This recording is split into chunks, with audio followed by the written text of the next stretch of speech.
So as part of our series for Python for data science, we are going to install the environment where we are going to be writing our Python code.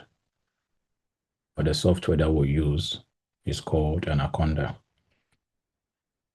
So first of all, before we do that, we have to make sure that we want to find out if you have Python already installed on our machine.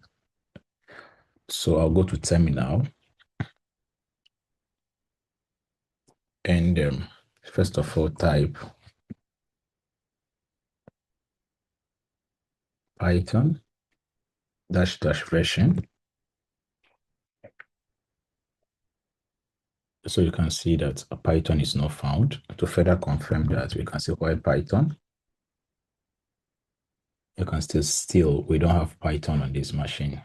I think Windows, you can also achieve this through the command line, the normal command line. So this being said, we have to let's go to Google. And what we want to do is let's just type Google so we can have the search field. So what we want to do here is to write install Anaconda. Okay, so you click on it. And this very first link will send you to the site of Anaconda. So when you are here, what you want to look at is to go to product, and then you click on Anaconda distribution. Then you scroll all the way down. You scroll all the way down.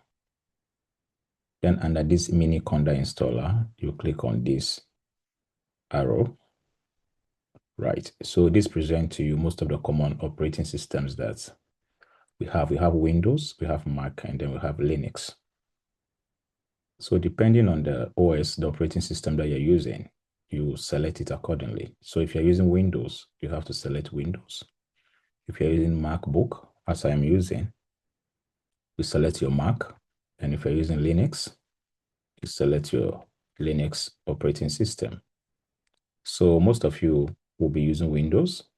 I think majority of you will be using Windows. So if you want to download Anaconda, which will be compatible with your operating system, you select your Windows, and over here under the Anaconda distribution, you download your exe file or your executable file, Windows 64-bit graphic installer. You select that one, and then you install it. So I am using Mac, so I'm going to go to the Mac operating system, and I'm using the M series. So the Apple Silicon is applied to me. So I click on here, I click over here, and this would bring this window for me to save the executable file. So I've already downloaded that, so I'm not going to download it now, but you have to save the file, download it and save it. It's about 800 and something megabytes. So that is done. So assuming that that particular file or the Anaconda is downloaded, I would want to go to my downloads, and get to that particular file. So this is the file. And you should know that the way the operating system sees these files are different. So when you're using Windows, your extension is going to be .exe. And because I am using Mac, my own is PKG. So I'm going to double click on it. And for some security checks, I have to allow this. So this will present to you the installer, okay? The Anaconda installer. So you click on continue. You read this if you want to. You continue, and then you accept the licensing agreement. Then you continue. And this is going to take about 6.4 gig RAM on your computer. So you have to make sure that you have a very big RAM, or you have that level of RAM before you attempt to install it.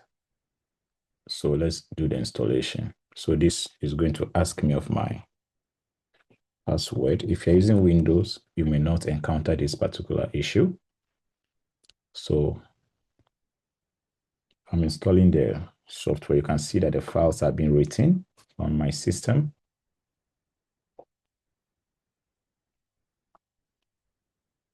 It's going to take some time, okay, because they contain a lot of packages.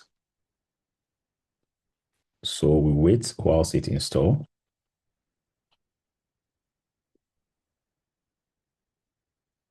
So that has installed. So we have to click on continue. And finally, Anaconda is installed. So you click on close. And here on MacBook, if you install any app, they will ask you whether you want to trash the app or you want to keep it.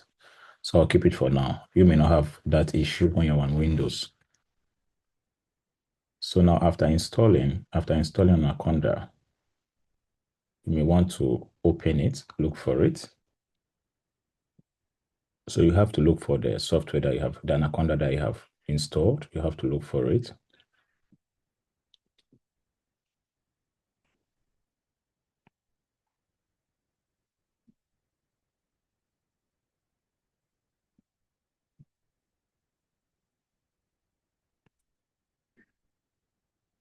I'm opening the Anaconda Navigator. So let's wait whilst it loads.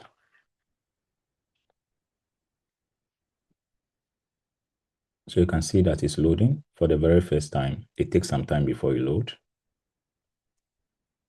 Yes, so this is what you see. This is the interface of Anaconda.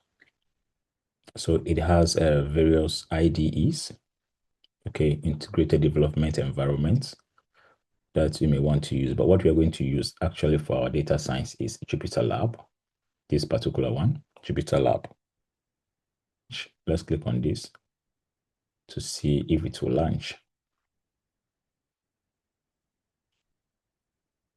Okay, so as you can see, we have our Jupyter Lab running.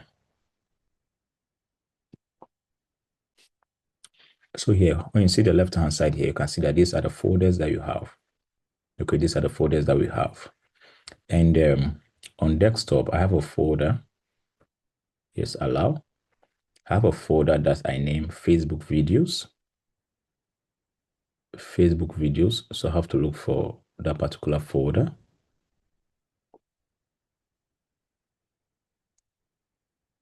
Here is it.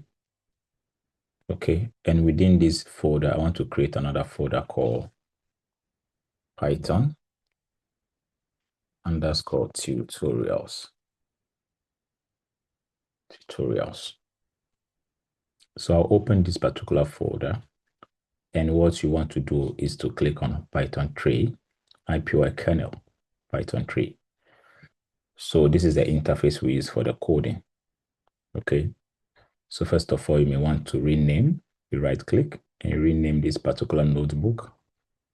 You can look at, let's say, introduction _ to Python. Okay, don't forget the extension IPYNB. That is telling you that it's a Python notebook. So you rename it. So this is where all the coding starts from. So for example, I can say print and welcome to Python for data science. And when I shift and enter on Windows and command and return on macOS, this will give you, so welcome to Python for data science. Okay. And can just import your libraries, import pandas, speedy. Okay, your library is imported. And what I want to do before we end this video is to see if we'll be able to use pandas to import data. We use pandas to import data into the Jupyter Lab. So I'm looking for that particular folder that I have. I want to add data sets. I want to add a data set to that particular folder. So Facebook videos. So I have a data set here that I want to copy. This one. I want to copy it and put on that particular, inside that particular folder. Okay, paste. Right. So let's go back. So you can see that the data set I put in that particular folder, here is it. So because it's already in this folder, I'll say, let's say data frame is equal to pd.read underscore CSV. Then let's say mercy data. We import the data. So df.head should show you how the data look like. Let's say n is equal to 10. This will show you how the data look like. Okay. So we have our Jupyter notebook running. You can see that it's working just fine. So this is how we install the software, or Anaconda, which contains series of integrated development environments, including the Jupyter Lab that we'll be using for this data analysis.